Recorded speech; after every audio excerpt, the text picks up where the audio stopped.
So I have been waiting for an accurate model of a Santa Fe refrigerator car for almost 15 years. And it has been quite a journey from the Bachmann train set 1970s model to the absolutely gorgeous model that Rapido has recently come up with these wonderful 50-foot mechanical refrigerator cars. Every detail that you could imagine is captured flawlessly. One thing I have to say before I get into the details, though, is that specifically these cars were built in the late 50s and they survived in revenue service until the 1980s. These two that I have here match perfectly my modeled year of 1967 to 1968. So we have the wonderful smaller Santa Fe Circle Cross and the larger outshopped 1960s Circle Cross paint scheme, which I absolutely adore that they're caring to release so many different paint jobs to satisfy modelers on either end of the scale, from the late transition era of the mid to late 1950s all the way to the 1980s, where intermodal was going to take over from the refrigerator cars. So let's go through them just a little bit to go over some detail highlights that I found particularly nice, especially nicer than the 1970s Bachmann model.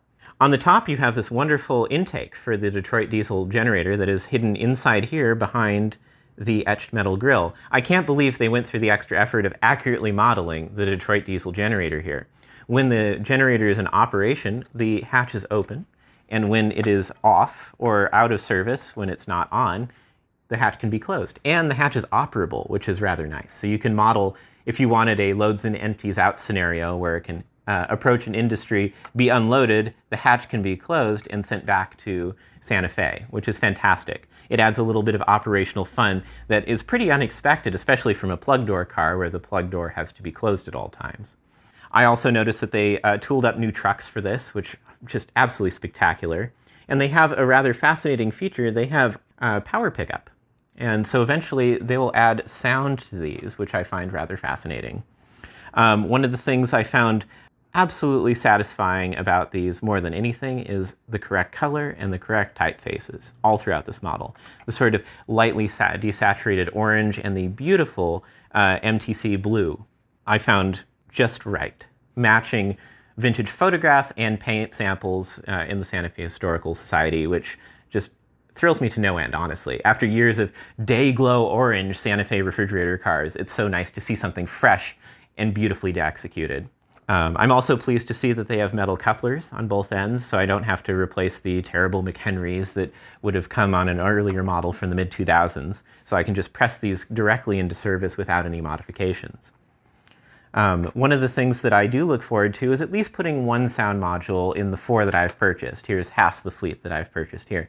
I find it interesting they'll do the Detroit diesel generator, which I really like. I would love to see, though, sound options in the future where you can program in a flat wheel spot, or perhaps some other sound, like if it had speed detection, it would squeal, the wheels would squeal as it goes around a curve, or make other sounds that would occur with freight cars, maybe a slack action sound or something if it's jostled a bunch. You know, I feel like this could be a fertile ground for doing creative things in the future. I don't really have any complaints about them, except for they are a little fragile. One of them, specifically this one, arrived a little shaken and damaged, and I thankfully have the skills to repair it. The etched stainless steel walkway on the top had popped off, and this little hatch hinge had broken. Luckily, it was a completely clean break, and I was able to perfectly glue it back into its open position semi-permanently. You know, this again is not really a complaint. This is just mishandling on postal service ends. So just don't be too disappointed if some of them do arrive damaged, but I doubt that'll happen to yours.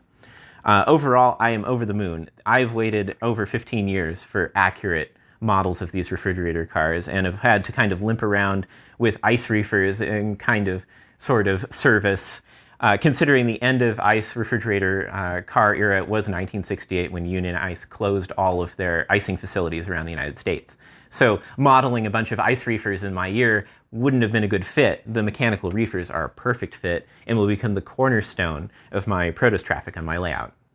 I have to thank Rapido for coming out with these. I did pay with these for my own money. With my own money, they're not a review sample, sadly. Maybe one day, Rapido, please. In any case, you can follow me on YouTube, obviously, by hitting that subscribe button. Please subscribe. Another thing you can do is follow me on Co-Host. I write kind of weird and quirky train-related most of the time posts on Co-Host about various things with beautiful imagery and more long-form articles. And of course, you can always follow and support me on Patreon.